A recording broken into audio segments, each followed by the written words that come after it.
बिस्मिल्लाहिर्रहमानिर्रहीम, अस्सलाम वालेकुम। विनस स्पोर्ट्स के साथ आपका मेज़बान शहजादा मोइन हाजिर है और आईसीसी वर्ल्ड कप जारी है और बड़े दिलचस्प मैचेस जहां हो रहे हैं वहां अपसेट मैचेस का सिलसिला भी जारी है टूर्नामेंट के अंदर और पॉइंट टेबल्स में भी बड़ी रद्दबदल है सामने नज़र आ रही है। इस टूर्नामेंट के अंदर अगर हम देखें तो बहुत बड़े स्कोर होते हुए भी टूर्नामेंट में दिखाई दे रहे हैं। ओवरऑल अगर इस टूर्नामेंट की बात करें तो आउटस्टैंडिंग बैटिंग का मुजाहरा इस टूर्नामेंट में देखने में आ रहा है तमाम ही बड़ी टीमों की जानिब से। इसी वाले से आज बात करेंगे। हमारे साथ स्टूडियो में मौजूद है हमारे साथी स्पोर्ट्स एनालिस्ट है और मिनिस्ट्री टीम के सर रियाजुद्दीन साहब मौजूद हैं। उनके साथ साथ मोहम्मद अली खान साहब मौजूद हैं जो क्रिकेट एक्सपर्ट हैं, वो हमारे साथ आज स्टूडियो पर मौजूद हैं और थोड़ी देर बाद हमें टेलीफोन लाइन पे ज्वाइन कर लेंगे। मुनीर साहब, कैप्टन मुनीर साहब हमें ज्वाइन कर लेंगे टेलीफोन लाइन पे इंग्लैंड से। तो अगर ओवरऑल हम बात करें इस टूर्नामेंट के हवाले से जो आईसीसी का जारी है, जहां पर हमने देखा कि इस टूर्नामेंट में बहुत बड़े बड़े रन स्कोर होते दिखाई दे रहे हैं। ओवरऑल अगर हम देखें तो इस टूर्नामेंट में किसी भी वर्ल्ड कप के अंदर अब तक ऐसा दिखाई नहीं दिया है कि इतने बड़े मार्जिन और इतने बड़े टारगेट जो दूसरी टीम को चेस करते पड़ते हुए दिखाई दे रहे हैं। हमारे साथ रियाज साहब बात करने के लिए मौजूद है। तो रियाज साहब क्या कहेंगे, एक बहुत बड़ा टारगेट हम देखते हैं कि इस टूर्नामेंट में जो मुखालिफ टीम को चेस भी करना पड़ा है और जो टीम में पहले बैटिंग कर रही है वो भी स्कोर बड़ा करती दिखाई दे रही है। बिस्मिल्लाहिर्रहमानिर्रहीम, बहुत शुक्रिया शहजादा मोइन। देखें, दुनिया जो है ना, दुनिया की क्रिकेट की जो टीमें हैं वो 90s की क्रिकेट नहीं खेल रही हैं। अब तो मतलब आप ये समझ लें कि ये जज्बे की क्रिकेट है, ये स्मार्ट क्रिकेट है, ये बहुत ही ज़्यादा अट्रैक्टिव और एग्रेसिव क्रिकेट है, अटैकिंग क्रिकेट है और फिज़िकल फिटनेस की क्रिकेट है। तो मैं ये समझता हूँ कि जैसा कि हम देख रहे हैं और आपका बुनियादी सवाल भी यही है कि जितनी भी टीमें ख़ास तौर से आप साउथ अफ्रीका को देख लें, न्यूजीलैंड को देख लें और ऑस्ट्रेलिया को देख लें और इंडिया की टीम को देख लें कि मतलब वो जो है 300 रन से ज़्यादा बनाना उनके लिए कोई मसला नहीं है। और साउथ अफ्रीका ने तो आपने देखा कि मतलब 428 रन भी बनाए और इससे मतलब ये 417 और फिर 399। इसी तरह मतलब दूसरी जितनी भी टीमें हैं, तो ये 4 टीमें हैं, ये तो हैं ही हैं। और जो दूसरी टीमें उनमें भी एक एग्रेशन नज़र आता है, अटैकिंग मतलब उनका एटीट्यूड नज़र आता है, प्रोफेशनल अप्रोच नज़र आती है। लेकिन सॉरी टू से विद ऑल ड्यू रिस्पेक्ट, बदकिस्मती से पाकिस्तान की टीम में इस दफ़े ख़ास तौर से वर्ल्ड कप से पहले और एशिया कप से पहले तो हम ये समझ रहे थे कि हमारी टीम जो है, बल्कि दुनिया भर के जो साबिक क्रिकेटर्स थे वो भी पाकिस्तान क्रिकेट टीम को एक फेवरेट टीमों में उन्होंने शामिल किया हुआ था। लेकिन सिर्फ एक नसीम शाह के अनफिट होने के बाद जिस तरह से मतलब कि हमारी टीम का शिराजा बिखरा है, उसने मतलब हमारी टीम की पोल खोल दी है। और जो एक मेंटल स्टेबिलिटी होनी चाहिए थी, मेंटल स्ट्रेंथ होनी चाहिए थी, मेंटल टफनेस होनी चाहिए थी, वो हमें कहीं भी नज़र नहीं आई और इसका जो है फौदान रहा। आप ये देखें कि साउथ अफ्रीका के ख़िलाफ़ हमने गो के मतलब ये कि एक अच्छी रन्स बना लिए थे, एक बेहतरीन रन थे। अगर हम 30-35 रन्स थोड़े से और बना लेते तो वो हमारी टीम को फ़ायदा देते। और मैं ये समझता हूँ कि जो साउथ अफ्रीका का और पाकिस्तान का जो मैच था बड़ा क्रूशल मैच था और इस मैच में हमारे तीनों शोबों ने निस्बतन बेहतर परफॉर्मेंस पेश की और पहली मरतबा इस वर्ल्ड कप के मैच में हमें कौमी टीम में जज्बा नज़र आया, थोड़ी सी जेल होती हुई नज़र आई।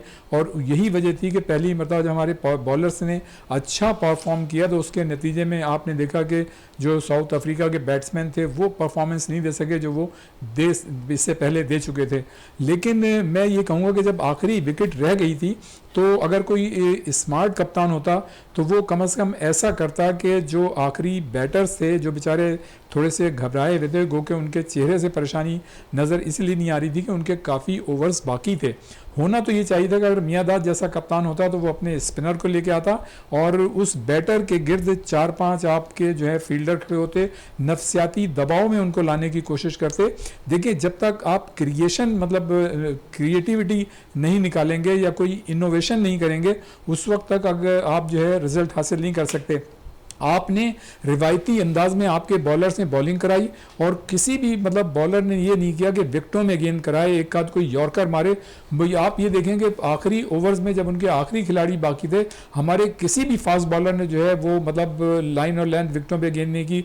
वसीम, जिन्होंने हालांकि कल निस्बतन बेहतर परफॉर्मेंस का मुजाहरा किया, लेकिन जहां ज़रूरत थी, देखें हमारे बॉलर्स नो डाउट के कल अच्छा चले, लेकिन जहां ज़रूरत थी अगर वहां वो चलते और जिस मेरिट पे अगर वो गेंद कर लेते कि विकेटों पे गेंद कराते, यॉर्कर देते, आप उनको जो है पैड्स पे गेंद लगती, अगर वो मिस करते हो तो विकेटों पे जाती, आप जो है इन स्विंग आउट स्विंग, आप जो है मतलब उस मौके पे आपने वाइड बॉलें की हैं। गो के अंपायर्स आपके खिलाफ थे, आपके खिलाफ 3 या 4 डिसीजन गलत गए। एक तो बाबर आजम को गलत आउट दिया, फिर आपके खिलाफ डीआरएस जो था वो गलत मतलब हुआ, और बाकी ये कि जो आपने मतलब ये कि वाइड बॉलें अंपायर ने दी, वो मैं ये समझता हूँ कि उसमें से बाज़ ऐसी थी जो कतई तौर पर नामुनासिब थी, नहीं दी जानी चाहिए। लेकिन एक लफ्ज़ और कहूँगा कि जो हमारे हारिस रऊफ ने जो बाकायदा LBW किया था महाराजा को, वो तो उस पर भी तो कंट्रोवर्सी आ गई है, ICC का भी उस पर मौक़िफ़ आ गया है, वो हमारे साथ सर जाती है। और मैं ये समझता हूँ कि ICC में जो इंडियन क्रिकेट काउंसिल का जो एक डोमिनेशन है, उनका जो माइंडसेट है वो वहाँ पर है, और वो अपने लोगों को मतलब एकोमोडेट फैसिलिटेट करते हैं जो टेक्निकल मतलब इस वक्त शामिल हैं या अंपायर्स कमेटी में शामिल हैं।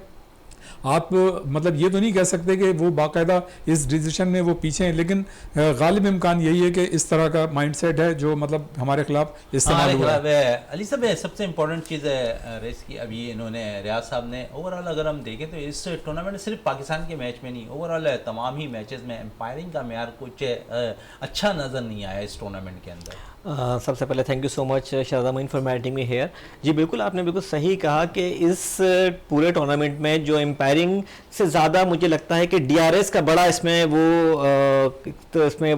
अव्वल दखल रहा है कि जिस तरह से DRS के जो फैसले आए हैं, वो कई बार ऐसा लगा कि ये बॉल जो है वो विकेट को मिस करेगी, लेकिन जब दोबारा आपने उसको रिव्यू किया है तो लगता है कि वो उस पर टच होके जा रही है। इसी तरीके से पाकिस्तान के मैच में भी काफ़ी आपने देखा कि जब हारिस रऊफ ने कैशफ महाराज को जो लेग बिफोर किया है और वो उनको बॉल हिट करके जा रहा है, अब वही बॉल अगर आप ये देखेंगे एम्पायर अगर आउट दे दें तो वो आउट कंसीडर किया जाएगा, लेकिन जब आप रिव्यू ले रहे हैं तो फिर वो आउट कंसीडर नहीं किया जा रहा। तो ये DRS के ऊपर काफी सवालिया निशान पहले भी उठते रहे हैं। हम अगर बात करें जब सैयद अजमल ने तेंदुलकर को आउट किया था उस वक्त भी बड़ी बातें हुई थी। अभी तक DRS को इंप्रूव होना बाकी है, क्योंकि देखें टेक्नोलॉजी, बिल्कुल सही बात है, टेक्नोलॉजी का अमल दखल जरूर है और टेक्नोलॉजी ने चीजों को आसान भी किया है, लेकिन मुझे लगता है इसमें कुछ फ्लॉज भी हैं और कुछ। अच्छा, एक दफा तो अभी आपने ये भी नोट किया होगा कि एक रिव्यू का एक पहला गेम्स दिखाया गया और उसमें ये लगा कि बॉल मिस कर रही है और अगला दिखाया, दूसरे में हमने देखा है कि उस पर बॉल टच हो रहा है।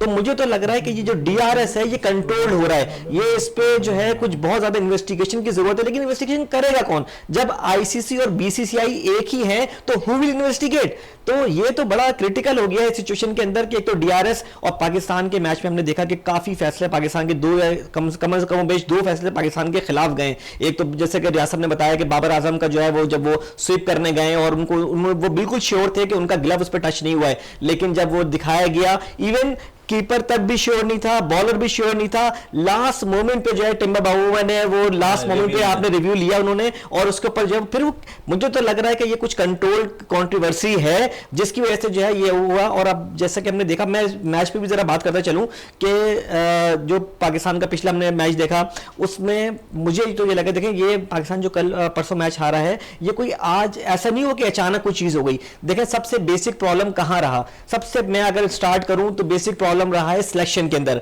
आप जब ODI टीम सेलेक्ट कर रहे हैं और लड़के T20 की बेसिस परफॉर्मेंस की बेसिस पे ले रहे हैं, तो वो आप ये देखें कितने मैचों में पाकिस्तान ने पिछले 3 या 4 मैचों में 50 रन की बैटिंग पूरी नहीं करी। ऐसी टीम आपने सेलेक्ट की है जो 50 ओवर पूरे नहीं खेल पा रहे हैं, और ऐसा मुझे तो लगता है कि पाकिस्तान के प्लेयर्स एक मैच में नहीं हुआ है अली साहब, अब हम देख लें तो 4 मैचेस में हमें पूरे ओवर्स नहीं, पूरे ओवर। तो देखें मैंने वही बात की सिलेक्शन की बात, जब आप T20 की बेसिस के ऊपर ODI की टीम सेलेक्ट करेंगे तो वो तो 20 ओवर के लड़के हैं, वो 50 ओवर उनके अंदर तक टेम्परामेंट ही नहीं है। और दूसरी बात आप ये देखें कि उनके अंदर गेम अवेयरनेस नहीं है। आपने देखें कि पाकिस्तान ने कैसे अपनी विकेट थ्रो करी है। जब एक सबसे बड़ा एक और गलत डिसीजन बाबर आजम का यह था कि उन्होंने इफ्तिखार को सऊद से पहले भेजा, उस वक्त इनिंग बिल्ड करने की जरूरत थी और आखिर में आपको पता है इफ्तिखार हमारे एग्रेशन टूल हम उसको यूज करते हैं। इफ्तिखार की पहले भेजा गया, इफ्तिखार जो है वो स्पिनर पे फंस गए, तवेज शमशी को उन्होंने जाकर रैश शॉट खेला और उस वक्त अगर वो अपनी विकेट थ्रो नहीं करते पाकिस्तान पे इतना प्रेशर नहीं आता। इवन देन फिर दोबारा एक पार्टनरशिप अच्छी लगी शादाब की और सऊद शकील की, दोनों अच्छा खेल रहे थे, अच्छा खेलते खेलते एक रैश शॉट शादाब ने खेला, एक सीधी बॉल को पुल करने के लिए चले गए 140 की स्पीड की बॉल को, और वो उन्होंने खड़ा होकर बिल्कुल एक सिंपल सॉफ्ट डिसमिसल उनका हो गया। तो ये देखें, ये उस वक्त अगर वो पार्टनरशिप सिर्फ 4-5 ओवर प्रोलॉन्ग हो जाती तो उससे क्या होता कि आपका स्कोर आप इजीली 300 क्रॉस करने वाले थे, और फिर एट वंस 250 पे शादाब आउट हुए और 270 पे पाकिस्तान बंडल आउट हो गया बिफोर 4 ओवर्स। तो वो 4 ओवर्स ने गेम में बहुत बड़ा एक गैप क्रिएट किया। उन 4 ओवर्स में अगर आप सिंगल भी करते तो आप 30 स्कोर प्लस कर सकते थे। इवन देन उसके बाद फिर आपके बॉलर्स पे बारी आती है, बॉलर्स में आपका परफॉर्म करने की कोशिश करी, और लेकिन फिर आप ये देखेंगे कि बाबर आजम की कैप्टनसी कि उन्होंने लास्ट ओवर एक बार फिर उन्होंने चांस लिया अपने भरोसेमंद प्लेयर के ऊपर, नवाज के ऊपर, जो वो विराट कोहली के सामने भी फेल हो गए थे, और आज उन्होंने फिर वो ये हरकत करी कि उन्होंने, जब आप ये देख रहे थे कि 2 आपके विकेटें उसामा मीर ले चुके हुए थे, और कोई भी अगर अच्छा स्मार्ट कैप्टन होता तो वो, जैसे रियाज साहब ने भी ये बात कही, तो वो लेग स्पिनर की तरफ जाता। लेग स्पिनर हमेशा एक आपका विकेट टेकिंग ऑप्शन होता है, तो अगर आप उसके साथ जाते और उसके साथ ट्राई करते तो मोस्ट प्रोबेबली जो है वो आप विकेट ले लेते। Even all the odds in our favour कि जब आपने देखा कि सब चीजें इंपायरिंग भी, आपको तो 11 के बजाय 13 से लड़ना है, 11 के बजाय आप 13 से लड़ लें, 2 अंपायर के साथ भी आपने, तो फिर आपको वैसे ही माइंडसेट के साथ जाना चाहिए था। लेकिन चलें, ये तो बड़ी ज़बरदस्त बात आप कह रहे थे। रियाज साहब की तरफ चलते हैं। रियाज साहब, ओवरऑल कप्तानी का फुकदान बड़ा रहा है इससे टूर्नामेंट के, बड़ी आवाज़ें कप्तानी के हवाले से बाबर आजम के ख़िलाफ़ जाती हुई नज़र आई हैं। आप समझ रहे हैं कि एतमाद देने की हमें जहाँ ज़रूरत थी वहाँ बाबर को एतमाद देने में नाकाम रहे, हर कोई उनके ख़िलाफ़ जाता हुआ नज़र आए। क्या वजह थी कि टीम या वो जेल नहीं कर पा रहे थे, या ग्राउंड्स के अंदर तो हमने देखा कि वो बहुत ज़्यादा परेशान दिखाई दे रहे थे कप्तानी में? शहजादा, बात यह है कि जिन लोगों ने उन्हें कप्तान बनाया उन्होंने तो न सिर्फ बाबर आजम के साथ ज़्यादती की बल्कि पाकिस्तान के साथ ज़्यादती की।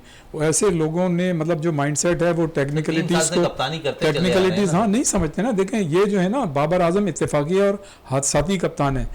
इसका मतलब ये नहीं है कि वो इंडिविजुअल कैपेसिटी में बैट्समैन अच्छे नहीं है, बैट्समैन तो मार्केट तो ला रहे हैं, और हमारी दुआएं उनके साथ हैं कि आइंदा भी इसी तरह की परफॉर्मेंस पेश करें।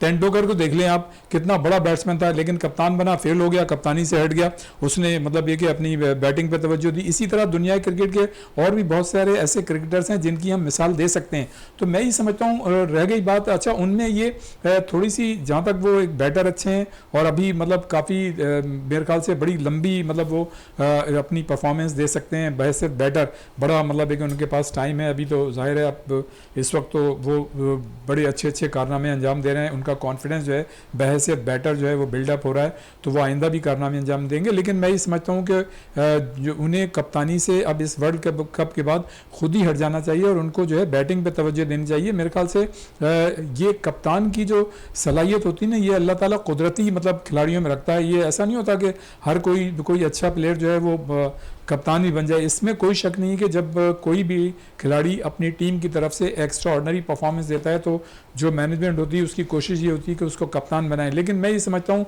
अगर हम जायज़ा लें न्यूजीलैंड, इंग्लैंड, ऑस्ट्रेलिया, इंडिया, तो वो जो है मतलब कुंदन बन के ऐसे निकलते हैं, वो एक एक चीज़ जांच लेते हैं कि आखिर इसमें कप्तान की भी सलाहियतें, अगर ये अच्छा बॉलर है या अच्छा बैट्समैन है या अच्छा विकेट कीपर है तो क्या ये एक अच्छा कप्तान भी साबित हो सकता है। उसके बाद वो ठोक बजा के फिर उसको कप्तान बनाते हैं। हमारे यहाँ की तरह ऐसा नहीं होता कि जी हमें चूंकि जी सरफराज से दुश्मनी थी, हमें उससे को निकालना था, तो अब इसकी जगह कोई कप्तान आना चाहिए, तो यार इसकी परफॉर्मेंस अच्छी है तो चलो इसको कप्तान बना दो। चले सरफराज की बात निकल गई है तो अली साहब से भी बात कर लेते हैं। अली साहब, पाकिस्तान क्रिकेट बोर्ड के सरबराह ज़का अशरफ साहब ने सरफराज अहमद से मुलाकात की है। अब क्या समझते हैं कि उन्होंने सिर्फ कायद आज़म ट्रॉफी जीतने पे उन्हें मुबारकबाद दी होगी जो कराची वाइट्स ने जीती है, या दूसरे भी मामला तय हुए होंगे वहाँ? नहीं, यकीनन जब सरफराज ने एक बहुत बड़ा कारनामा एक और अंजाम दिया है कि उन्होंने कराची की टीम को 10 साल के बाद चैंपियन बनवाया है कायद आज़म ट्रॉफी के अंदर, तो सरफराज ने उसमें बड़ी ज़बरदस्त परफॉर्मेंस दी और प्लेयर ऑफ द टूर्नामेंट भी रहे।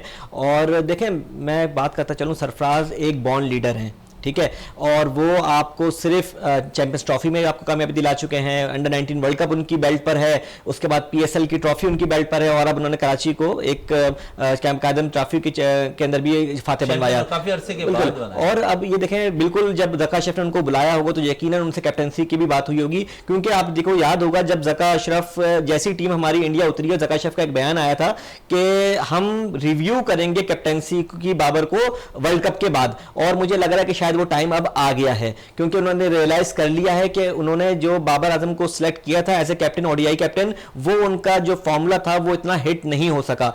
और मुझे लग रहा है कि टेस्ट चैंपियनशिप टेस्ट पाकिस्तान की टेस्ट क्रिकेट टीम की जो क़यादत है वो सौंपे जाने का इम्कान है सरफराज अहमद को। और ओडीआई के लिए मैं आई एम नॉट अब दैट श्योर, और हो सकता है कि ओडीआई के लिए किसी और को सूझा जाए। अली साहब आप समझिए तीनों फॉर्मेट के लिए आप देख रहे हैं कि कप्तान तीनों फॉर्मेट के अलग होंगे। बिल्कुल बिल्कुल, ये बिल्कुल अब ये एविडेंट हो गया, क्लियर नजर आ रहा है कि पाकिस्तान की तीनों फॉर्मेट के कप्तान चेंज होने जा रहे हैं। और जैसा कि मुझे लगता है कि हमने पिछले प्रोग्राम में बात हमने ये की थी कि कुछ लोग हैं जो कप्तानी के शौक भी रखते हैं, जैसे मैंने आपसे बात की थी शाहीन शाह अफरीदी हैं, और उनको बड़ी सपोर्ट भी हासिल है शाहिद अफरीदी की तरफ से भी कि उनका कप्तान की तरफ उनके जो है वो काफ़ी शौक है। लेकिन मुझे लगता है कि रिजवान भी एक अच्छा ऑप्शन है वनडे की कप्तानी के लिए भी। इसके लेकिन देखिए, अब जो भी कप्तान बने उनका एक इंटेंट बहुत ज़रूरी है। देखिए हमारी जो कप्तानी के साथ साथ खिलाड़ियों पे भी बात करेंगे। इस वक्त अब मुझे ब्रेक के लिए कहा जा रहा है, ब्रेक से वापस आएंगे तो गुफ्तगू को मजीद जारी रखेंगे।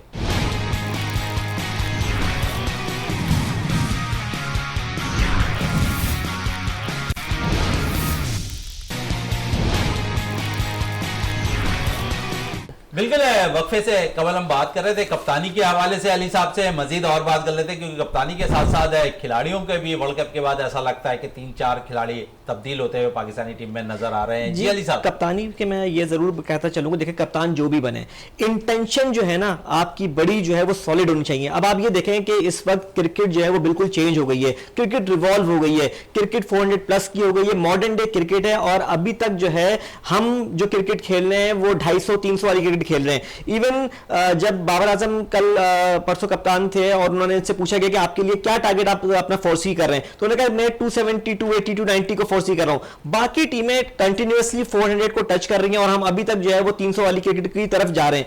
जब तक आपका माइंडसेट चेंज नहीं होगा, आप ज्यादा एग्रेसिवली अप्रोच नहीं करेंगे अपनी क्रिकेट को, तो रिजल्ट आपकी कभी बेहतर नहीं हो सकते। देखिए ये अभी आपने देखा कि अभी पिछले मैच में भी कल के मैच में भी हमने देखा कि ऑस्ट्रेलिया ने इतना बड़ा 388 का टारगेट जो है वो लगाया, और फिर उसके बाद न्यूजीलैंड की इंटेंशन भी हमने देखी कि न्यूजीलैंड ने कितना उसको जो है वो चेस करने की। तो ये सब चीजें देखिए हर कोई जो है वो इनकी इंटेंशन जो है वो क्लियर है कि देखें जब आप ऐसी एग्रेसिव क्रिकेट खेलने के लिए जा रहे हैं तो फिर आपने अपनी इंटेंशन को, अपनी बॉडी लैंग्वेज को, अपनी फिटनेस को, अपने माइंड को, गेम अवेयरनेस को बिल्कुल फोकस रखना है। और पाकिस्तान को ऐसे कोचेज नहीं चाहिए मिकी ऑथर की तरह और ग्रैंड बैडबर्न की तरह कि जो पता अभी तक मुझे समझ नहीं आ रहा कि वो क्या कह रहे हैं। आप ब्रेंडन मैककलम को देखें, ब्रेंडन मैककलम ने इंग्लैंड की टीम को बिल्कुल टोटली चेंज कर दिया, 360 डिग्री राउंड हो गई उनकी टीम। इस टूर्नामेंट में तो इंग्लैंड की कोई खातिर इस टूर्नामेंट में इनकी इतनी देखें, लेकिन उनकी अप्रोच और उनका जो एग्रेशन है वो वहीं का वहीं है, और उन्होंने अप्रोच उनकी कमी नहीं है। मैं ये कहना चाह रहा था कि जो अली भाई ने बात की बिल्कुल सही की है कि हमें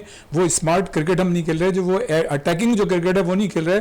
उसका मतलब मिसाल आप ये ले लें कि न्यूजीलैंड के खिलाफ हमारी जो पार्टनरशिप थी, पहली विकेट हमारी 15 रन पे गिर गई थी। श्रीलंका के खिलाफ हम सिर्फ 16 रन बना सके थे। इसी तरह इंडिया के खिलाफ हमने 41 रन बनाए थे। अफगानिस्तान के खिलाफ हमारी पहली विकेट जो है वो 54 रन पे गिर गई थी। इसी तरह साउथ अफ्रीका के खिलाफ हमारी पहली विकेट जो है वो 20 रन पे गिर गई थी। सिर्फ हमने जो है ऑस्ट्रेलिया के खिलाफ 134 रन की इतनी अच्छी पार्टनरशिप की, लेकिन फिर हम बाद में उसको बरकरार नहीं रख सके। तो इसमें मतलब कहने का मकसद ये है इस पे मजीद भी गुफ्तगू करेंगे। इस वक्त अब हमें टेलीफोन लाइन पे ज्वाइन कर लिया है इंग्लैंड से कैप्टन मुनीर अहमद खान साहब ने। मुनीर साहब बहुत बहुत शुक्रिया विनर्स स्पोर्ट्स में टाइम देने का। कैसा देख रहे हैं पाकिस्तान क्रिकेट टीम की इस वर्ल्ड कप में कारकर्दगी को? जैसे मैं देख रहा हूं तो मुझे तो कारकर्दगी खास नजर नहीं आई है, क्यों जैसे रियाज साहब ने माइंडसेट, पाकिस्तान टीम का माइंडसेट ही बिल्कुल ठीक नहीं है। वो अग्रेसिव क्रिकेट नहीं खेल रहे, वो अभी तक दफाई क्रिकेट पे तवज्जो दे रहे हैं। जहां 400 का स्कोर हो सकता है वो अभी भी 250, 280 के चक्कर में है, जो कि बहुत ही खराब माइंडसेट है।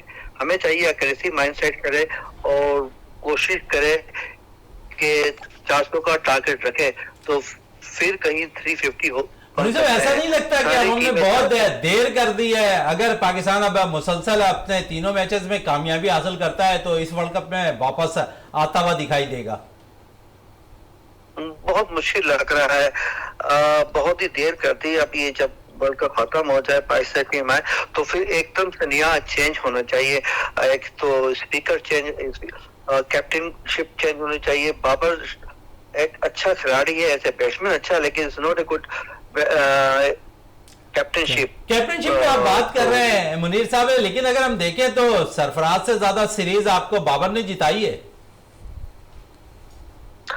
ठीक है, बाबर ने जिताई है, लेकिन आप देखें ना, सरफराज का अभी पाकिस्तान ट्रॉफी में इसने सेंचुरी की और वो जीत के कराची को जीत की लाइन पे ले आए हैं। और अभी ख्वाजा अशरफ ने भी अशरफ साहब को कंपनी को बुलाया है और शाबाशी दी है। तो उसमें एक्चुअली सरफराज अहमद में कैप्टनशिप की सलाहियत है और वो मिडिल ऑर्डर बैट्समैन के हैसियत से भी बड़ा अच्छा रहता है, जो कि बाबर में ये खुसूसियत नहीं है। उसने अच्छी कैप्टनशिप की सलाहियत, ठीक है उसने मैच जीते, उस वक्त पाकिस्तान की बॉलिंग साइड अच्छी थी, लेकिन एक पाकिस्तानी फास्ट बॉल के जाने से देखिए पाकिस्तान की कितना फर्क पड़ता है। मुनीर भाई, कैप्टन मुनीर साहब ये बताइएगा कि इंग्लैंड की टीम जो इस मर्तबा डिफेंडिंग चैंपियन थी और उससे बड़ी मतलब तवक़्क़ात वाबस्ता की जा रही थी कि वो अच्छी परफॉर्मेंस का मुज़ाहरा करेगी, जिस तरह से वो लास्ट 2019 में लॉर्ड्स में उसने न्यूजीलैंड के खिलाफ फतह हासिल की थी, लेकिन इस मर्तबा उसकी परफॉर्मेंस में स्पार्क नज़र नहीं आया, क्या कहेंगे? आप सही कह रहे हैं, लेकिन फिर भी देखिए ना, इंग्लैंड की टीम अभी भी अपने पुराने सिस्टम पे खेल रही है, जो काउंटी क्रिकेट का सिस्टम है उस पर खेल रही है। इंशाअल्लाह उम्मीद है कि वो दोबारा कमबैक कर जाएंगे।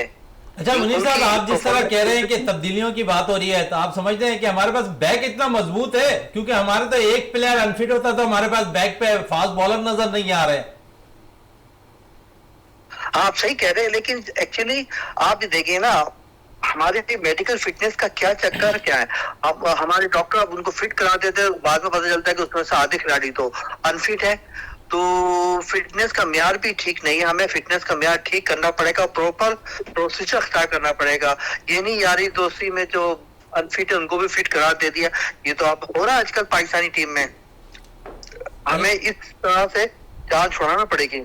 अच्छा, इन प्लेयर से हमें वाकई जान छुड़ानी पड़ेगी जिस तरह आप कह रहे हैं। मुनीर साहब अली साहब की तरफ चलते हैं। अली साहब, एक बड़ा टारगेट अगर देखें तो कल के मैच में ऑस्ट्रेलिया ने दिया था न्यूजीलैंड को जीतने के लिए, और इसमें ऑस्ट्रेलिया कामयाब रहा इस मैच में, लेकिन जिस तरह चेजिंग करती दिखाई दी न्यूजीलैंड की टीम, आप समझ रहे हैं कि इस टूर्नामेंट में, क्योंकि दो फेवरेट बड़े करार दिए जा रहे हैं, एक न्यूजीलैंड और एक इंडिया की टीम इस टूर्नामेंट के अंदर। देखें, न्यूजीलैंड एक बड़ी जो है ज़बरदस्त बैलेंस साइड है और वो अपने पहले मैच से एक बहुत अच्छा कॉम्बिनेशन के साथ उन्होंने खेला, एग्रेसिव अप्रोच के साथ, इंटेंशन के साथ, और इसी इंटेंशन के साथ उन्होंने पिछला मैच भी, जो कल का मैच भी जो उन्होंने खेला है। तो देखिए, जब आप इतनी आपकी एग्रेसिव इंटेंशन होती है तो फिर आपके रिजल्ट भी आते हैं। आप इंडिया को देख लें, इंडिया के रिजल्ट कितने क्यों प्रोड्यूस हो रहे हैं। इंडिया ने अपने ग्रास रूट लेवल पे क्रिकेट पे इन्वेस्ट बहुत किया। उन्होंने देखे उन्होंने कितने ग्राउंड अपने जो बना लिए, उनके पास A, B, C, D teams उनके पास मौजूद हैं, और उन्होंने अपने जो की प्लेयर्स हैं उनको वो छोटी टीमों के खिलाफ रेस्ट देते थे और अपने यंगस्टर को उन्होंने मौके दिए। इसीलिए उनके पास शुभमन गिल और उनके पास जो है पांड्या और उनके पास जो है वो और जो ईशान किशन, इस तरह के प्लेयर उनके पास डेवलप हुए। हमारे वहां क्या था, हमने जब पाकिस्तान की जो बात कर रहे थे कि बाबर ने बहुत ज्यादा सीरीज जो है अपने बाइक पे की, लेकिन वनडे में, वो बता रहा हूं मैं, वो क्यों करी। आप ये देखें, न्यूजीलैंड के खिलाफ अगर आप सीरीज जीते तो न्यूजीलैंड की सी टीम यहां पर आई हुई थी। अगर आप साउथ अफ्रीका की सीरीज की बात करें, जो पाकिस्तान ने साउथ अफ्रीका में जाकर साउथ अफ्रीका को वनडे में शिकस्त दी, तो उनके 8 प्लेयर आईपीएल खेलने गए हुए थे। तो अगर इंडिया ये कहता है तो सही कहता है कि आप जब A, B, C, D टीमों के खिलाफ, ऑस्ट्रेलिया के खिलाफ आपने जब कामयाबी हासिल करी, जब पाकिस्तान ने 349 का टारगेट चेस किया कजाफी स्टेडियम में, तो क्या था, और क्या ऑस्ट्रेलिया ने अपनी पूरी फुल स्ट्रेंथ टीम भेजी भी थी? बिल्कुल नहीं। ऑस्ट्रेलिया ने अपनी B और C टीम भेजी। इसी तरीके से साउथ अफ्रीका ने, वो लोग उन्होंने इन ड्राई आउट कंडीशन में अपने बॉलर को जो है वो बचा के रखा, इस्तेमाल सही इस्तेमाल किया। और हमने क्या गलती करी, अब आप ये देखें कि पाकिस्तान ने सबसे बड़ी जो मिस्टेक की है वो ये करी कि अपने प्लेयर्स को उन्होंने पहले तो वर्ल्ड कप से पहले श्रीलंका की सीरीज के लिए टेस्ट मैच सीरीज वहां पे उन्होंने वो मुनक्कद करी। जब आपको पता है कि जब आप श्रीलंका में खेल रहे होते हैं तो आप पूरे ड्राई आउट हो जाते हैं, वहां का वेदर इस तरह का है कि आप डिहाइड्रेट, हर वक्त डिहाइड्रेट रहते हैं, आपको क्रैम्प ज्यादा पड़ते हैं। तो हुआ क्या, श्रीलंका में आपने पहले 2 टेस्ट मैचेस की सीरीज खेली, ये मैनेजमेंट को नहीं पता था। ये मैं मैनेजमेंट की बात करूं, मैनेजमेंट मुझे लगता है कल से खाली है। आप कैसे अपने प्लेयर्स को प्रोटेक्ट करेंगे जब आपने अपनी टीम को 2 टेस्ट मैच खेलने वर्ल्ड कप से पहले आपने श्रीलंका भेज दिया, उसके बाद आपने एशिया कप का मॉडल एक्सेप्ट कर लिया, हाइब्रिड, वहीं पे एशिया कप हुआ, उसके बाद सो मच सो आपने लंका प्रीमियर लीग खेलने की याद दे दी। तो जब आप 3 महीने श्रीलंका में रहेंगे तो ना बाबर आजम की फिटनेस रही, बाबर आजम थके थके लिथार्जिक नजर आ रहे हैं, पाकिस्तान के तमाम बॉलर लिथार्जिक नजर आ रहे हैं, और आप स्पिन का मसला पाकिस्तान का आज का नहीं था। स्पिन हम देख रहे थे पिछले 1 साल से आपके पास कोई जेन्युइन स्पिनर नहीं आया है। अब जब आप देख रहे थे कि आप अबरार आपके पास, हमने इतना कहा, हमने अबरार को इंडक्ट करवाई टीम में, लेकिन हरदर्मी की इंतहा है कि उन्होंने अभी तक बाबर को इंडक्ट, अबरार अहमद को इंडक्ट नहीं किया। जब आप ये देखें कि हशमतुल्लाह शाहिदी अफगानिस्तान का कैप्टन, एक मीडियोकर सी टीम, उसको ये पता है कि मैंने 4 स्पिनर डालने हैं तो मैं पाकिस्तान को पकड़ लूंगा, उसने एक स्पिनर एडिशनल डाला नूर अहमद को, और उसने जो है वो 3 विकेट ली। और देखें तो ये आउट ऑफ द बॉक्स आपको सोचना पड़ता है, जो कि मुझे लगता है कि जो बाबर आजम है उनके पास बिल्कुल भी कायदाना सलाहियतें बिल्कुल भी नहीं है, जो वो आउट ऑफ द बॉक्स सोचते नहीं है, वो बिल्कुल एक पटरी पे चलते हैं, वो एक उनकी कन्वेंशनल अप्रोच है, वो कोई भी चीज हटके करने की कोशिश नहीं करते, नया ट्राई आउट नहीं करते वो, जिसकी वजह से हमारे पास रिजल्ट नहीं आ रहे। आप 20 टीमों के खिलाफ तो रिजल्ट ले सकते हैं, लेकिन किसी भी अच्छी टीमों, अच्छे टूर्नामेंट में आप ये देखें, बाबर आजम ने अभी तक, आप बात कर रहे थे, बाबर आजम ने अभी तक कौन सा टूर्नामेंट आपको जितवा के दिया है? वर्ल्ड कप, T20 उन्होंने 2 दफा हरवा के दिया आपको, एक दफा सेमीफाइनल के अंदर, एक दफा फाइनल के अंदर। उसके बाद आप तो पहुंची ना अली साहब, देखिए टीम किस तरह पहुंच रही है। अब देखिए जीत जो है ना बहुत सारी चीजों पे पर्दा डाल लेती है शहजाद साहब। आप ये देखें पाकिस्तान किस तरह से पहुंची है, पाकिस्तान वही दुआओं से, अगर मगर से, पाकिस्तान ने जिम्बाब्वे से मैचेस भी हारे, या कि देखिए जब आप जिम्बाब्वे से मैच हारेंगे तो आप अपने आप को कहां, इसका मतलब कहीं ना कहीं गलती तो हो रही है ना आपसे। अगर आप लकीली, मैं तो लकीली कहूंगा कि बारिश, अब आप देख रहे हैं कि पिछले वर्ल्ड कप में T20 पाकिस्तान कैसे पहुंचा था, अगर हॉलैंड साउथ अफ्रीका को नहीं हराता तो हमारा कोई चांस था ही नहीं। और आज हम सब ये बैठ कर आज डिस्कस कर रहे हैं कि अभी भी पाकिस्तान की कोई जाने की उम्मीद बाकी है। चले इस पे मजीद रियाज साहब से भी बात कर लेते हैं। रियाज साहब, अब पाकिस्तान के 3 मैचेस बाकी हैं, आप समझते हैं कि पाकिस्तान जो है इस टूर्नामेंट में सेमीफाइनल तक राह उनकी हमवार नजर आ रही है? देखिए मतलब ये कि हमारी दुआएं तो यही है, हमारी ख्वाहिश यही है, और हम चाहते भी यही हैं कि पाकिस्तान की टीम जो है वो तीनों मैचेस, बल्कि हम तो चाहते थे कि जो 9 मैचेस है सारे के सारे जीतते, लेकिन पाकिस्तान की टीम की वो अप्रोच ही नहीं थी। और जिस तरह से अली भाई ने पूरा खुलासा किया कि क्या क्या मतलब चीज़ें थी, तो जब इस तरह की चीज़ें होंगी तो परफॉर्मेंस भी हमारी इसी तरह की होगी। आप ये देखें ना कि अभी तो हम अगर मगर की बैसाखियों पे चले गए ना, हमें तो कॉन्फिडेंस के साथ खुद ऐसी परफॉर्मेंस पेश करनी चाहिए थी कि हम जो है इंडिपेंडेंटली खुद कॉन्फिडेंस के साथ आगे बढ़ते। लेकिन अब अगर मगर की बैसाखियाँ हैं और ये तीनों मैचेस हमने जीतने, मैं ये समझता हूँ कि ख़ास तौर से ऐसे हालात में जबकि पाकिस्तान क्रिकेट बोर्ड और खिलाड़ियों के दरमियान भी अनरेस्ट है, वो कंफर्ट लेवल नहीं है जो कि होना चाहिए था। और जो मीडिया से हमें पता चला है, जो बाज़ इत्तलात हैं कि डिफरेंसेस जो हैं पाकिस्तान क्रिकेट बोर्ड और खिलाड़ियों के दरमियान बढ़ गए हैं। इवन बाबर आजम ने सुनने में ये आया है कि उन्होंने जो गुज़श्ता 2 दिन से उनको अप्रोच किया, उनको फ़ोन किया और उन्होंने जो है फ़ोन नहीं उठाया। फिर ये कि देखें इंज़िमाम उल हक जो है वो सिलेक्शन कमेटी के चेयरमैन हैं, उनको तो सिलेक्शन कमेटी का चेयरमैन इसलिए नहीं होना चाहिए था कि उनका भतीजा जो है वो खेल रहा है। आपको याद होगा कि बज़िद खान जो आजकल क्रिकेट कमेंटेटर हैं, उनके वालिद माजिद खान थे और उनके दादा जहांगीर खान थे। तो जहांगीर खान जिस वक्त माजिद खान मतलब टेस्ट क्रिकेट में एंटर हो रहे थे तो वो सिलेक्शन कमेटी के मेंबर थे जहांगीर खान, तो वो जो थे सिलेक्शन कमेटी से अलग हो गए। उन्होंने कहा नहीं मेरा बेटा है और मैं जो हूँ सिलेक्शन कमेटी में शामिल लूंगा। तो हमें मतलब ऐसे करैक्टर के लोग चाहिए जो जिनमें इतनी इखलाकी जरूरत हो बिल्कुल कि अगर वो ये देखें कि उनका भांजा भतीजा अगर कोई टीम में आ रहा है तो वो जो है फिर उस सिलेक्शन कमेटी से अलग हो जाएं। अब आप इंज़िमाम उल हक को देखें कि इंज़िमाम ul Haq chairman the selection committee के, ठीक है आपने टीम सिलेक्ट की, बहुत अच्छा, वेरी गुड, आपकी माजी की परफॉर्मेंस बहुत अच्छी थी, हम आपको सलूट करते हैं। लेकिन आपका वो डोमेन नहीं था कि आप इंडिया चले गए और वहाँ मशवरा दे रहे हैं कि फलां लड़कियों को टीम में शामिल करो। इसका मतलब ये है कि आपने अच्छा अब मतलब उनको इमाम उल हक को ही उन्होंने शामिल कराना था और क्या करना था, फ़खर जमान को बाहर करना था। अब आप ये देखें कि आपके पास अबरार है भाई अब आप हार तो वैसे ही गए ना, तो आप रह क्या गया है, खुदा करे कि आपकी टीम जीत जाए, लेकिन कम से कम आप ट्राई करें ना। आप, मैं तो कहता हूं कि फखर जमान को भी अब आप ट्राई कर लें, इसलिए कि ताकि ये खुलासा हो जाए कि आइंदा उन्होंने चलना है या नहीं चलना। खुलासा हो जाएगा कि किस तरह जो है चलना है या नहीं चलना है, इस पे खिलाड़ियों से क्या मरासिम है कप्तान के। अब ये ग्राउंड्स के अंदर जिस तरह रियाज साहब कह रहे हैं कि बहुत सी चीज़ें मीडिया के जरिए खबरें आ रही है, खिलाड़ी एक दूसरे से शायद मिलाप करते नजर नहीं आ रहे, एक दूसरे का कॉन्फिडेंस हासिल करते नज़र नहीं आ रहे, और टीम जेल होती नज़र नहीं आ रही, जिसकी बिना पर शायद पाकिस्तान से कामयाबी दूर होती हुई दिखाई दे रही है इस टूर्नामेंट के अंदर। मुनीर अहमद खान साहब हमारे साथ जो है मौजूद हैं इंग्लैंड से, उनसे मजीद भी बात कर लेते हैं। मुनीर साहब, ये जो इख्तलाफात की खबरें हैं, इसमें कितनी सदाकत आपको नज़र आती है? क्या टीम एक जेल होकर नहीं खेल रही है इस टूर्नामेंट के अंदर? कुछ खिलाफों की खबरें तो सही आ रही है कि एक नहीं कई लोगों ने बताया खिलाफत का। इससे पहले मैं आपको जो रियाज साहब दूसरे मोहम्मद अली साहब बताया है, हाँ अली साहब ने बताया, मुझे तो लगता है मुझे तो ये लगना चाहिए कि पाकिस्तान फौरन ही लीग क्रिकेट को बैंड करते और सारे खिलाड़ी पाकिस्तान क्रिकेट ट्रॉफी खेले, उसमें से जो परफॉर्मेंस है उनको सिलेक्ट करे। अब वो लीग क्रिकेट में पैसा भी कमाने चाहते हैं, उसमें स्कोर कर लेते हैं, तो उस पे बुनियाद पे टीम सिलेक्ट करना मेरे ख्याल में बहुत बड़ी ज्यादती है। अच्छा, आप कह रहे हैं कि तमाम प्लेयर्स को अब डोमेस्टिक क्रिकेट पे तवज्जो देनी चाहिए, जो लीग क्रिकेट खेलने जाते हैं उन पे भी पाबंदी लगनी चाहिए। अब तो एनओसी बाकायदा एक पाकिस्तान क्रिकेट बोर्ड ने जारी की है कि अब सिर्फ आप 2 लीग खेल सकते हैं। आप 2 लीग सबसे तो पहले चाहिए तमाम खिलाड़ी पाकिस्तान क्रिकेट ट्रॉफी खेले, उसमें से जो स्कोर करे तो उनको टीम में शामिल करने चाहिए। अभी तो यही देखा जा रहा है, जो लीग में जा रहे हैं उन्हीं को सिलेक्ट कर लेते हैं, तो ये तो अच्छा ट्रीटमेंट नहीं है खिलाड़ियों के साथ।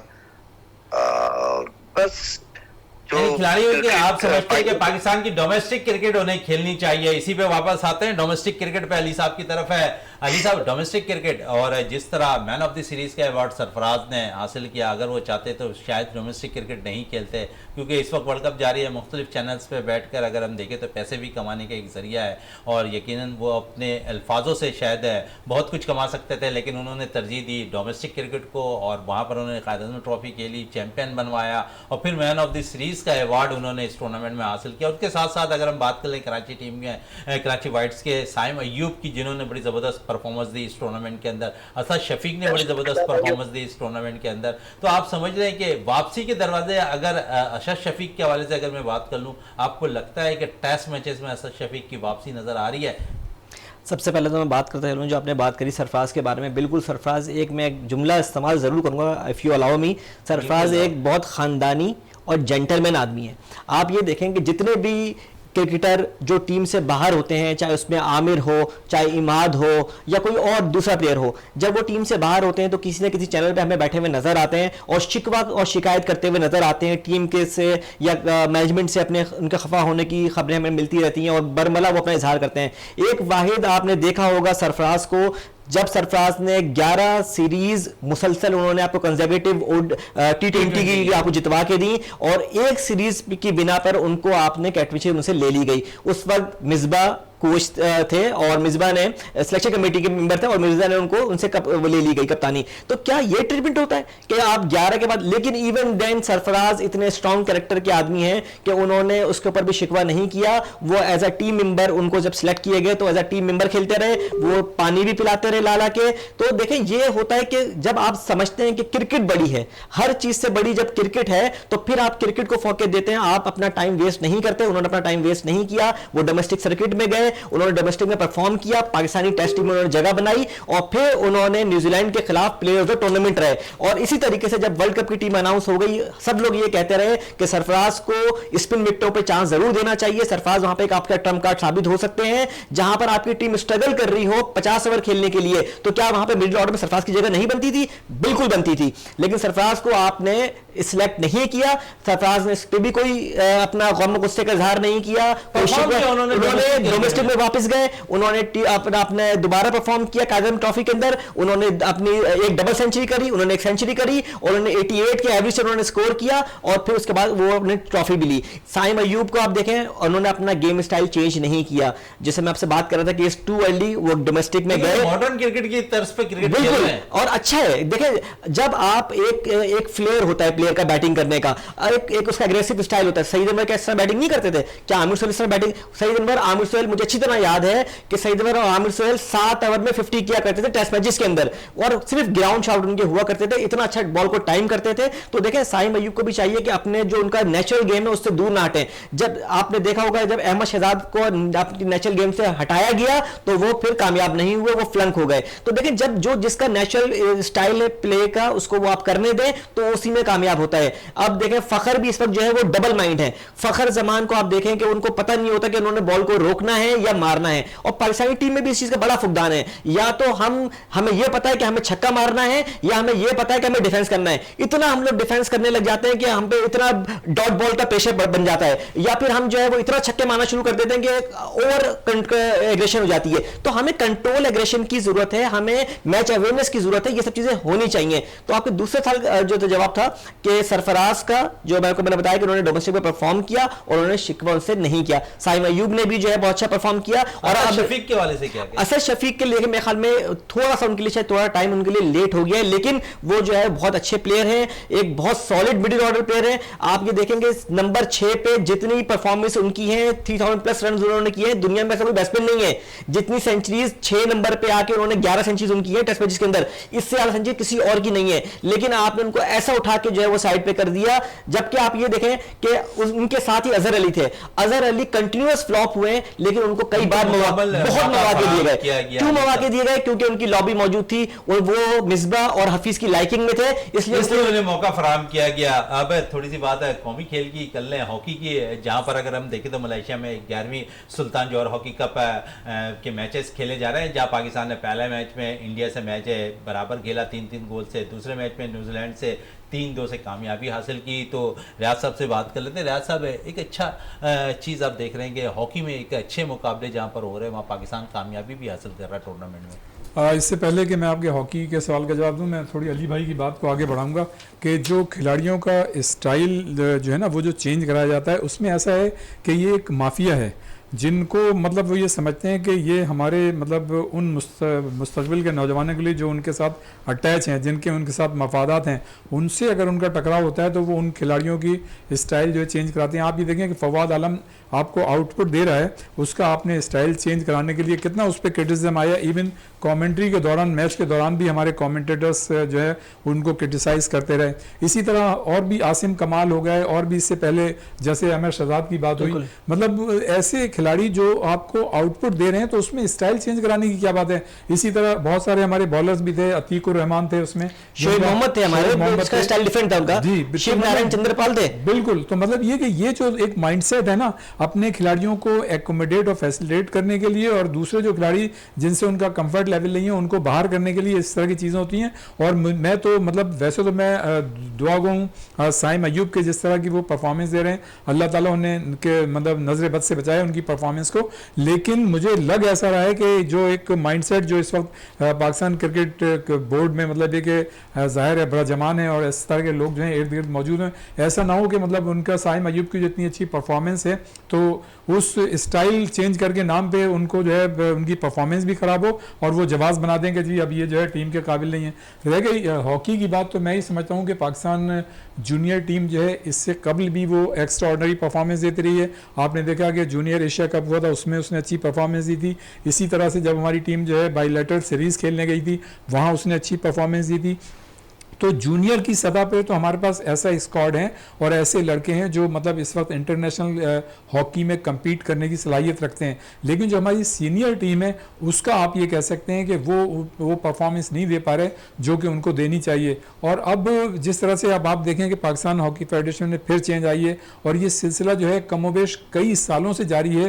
पहले तो ये होता था कि 5-5 साल जो है एक पूरा मतलब टेन्योर होता था, प्रेसिडेंट और सेक्रेटरी बाकायदा काम करते थे, उनको कॉन्फिडेंस प्रोफेशनल्स के साथ काम करने के मौके मिलते थे और ज़ाहिर है उनकी परफॉर्मेंस निखर के सामने आती थी। लेकिन ये अलमिया है कि गुज़श्ता 20-25 सालों से हॉकी जो है हमारी वो डिक्लाइन की तरफ चली गई है और इसकी बहुत सारी वजूहत हैं। मैं समझता हूँ कि फेडरेशन में के बाज़ लोगों में तो पोटेंशियल होगा, लेकिन बहैसियत फेडरेशन वो उस तरह का काम नहीं कर पा रहे हैं जो इंटरनेशनल हॉकी में जिसकी ज़रूरत है। तो इसमें जो है मैं समझता हूँ कि जितने भी ओलंपियंस हैं या पाकिस्तान हॉकी फेडरेशन है, इसको अपनी चीज़ों को देखना होगा, अपनी चीज़ों को मैनेज करना होगा। इसलिए कि देखें ज़माना जो है वो बहुत ही इस वक्त कंपटीशन का ज़माना है। आप आराम से जो है किसी मतलब ये चीज़ जो आगे लेके नहीं जा सकते। इसके लिए आपको तगदुरक करनी पड़ेगी, मेहनत करनी पड़ेगी, एग्रेशन दिखाना पड़ेगा और जो इस वक्त नया जो साइंटिफिक दौर है उसके हिसाब से आपको चलना होगा। मॉडर्न के हिसाब से जो है इस वक्त खेलों में अपने आप को इम्प्रूव करने की ज़रूरत है पाकिस्तान टीम को, चाहे वो हॉकी हो चाहे वो क्रिकेट हो। अली साहब आपका बहुत बहुत शुक्रिया, रियाज साहब आपका बहुत बहुत शुक्रिया और टेलीफोन लाइन पे हमारे साथ मौजूद थे कैप्टन मुनीर अहमद खान साहब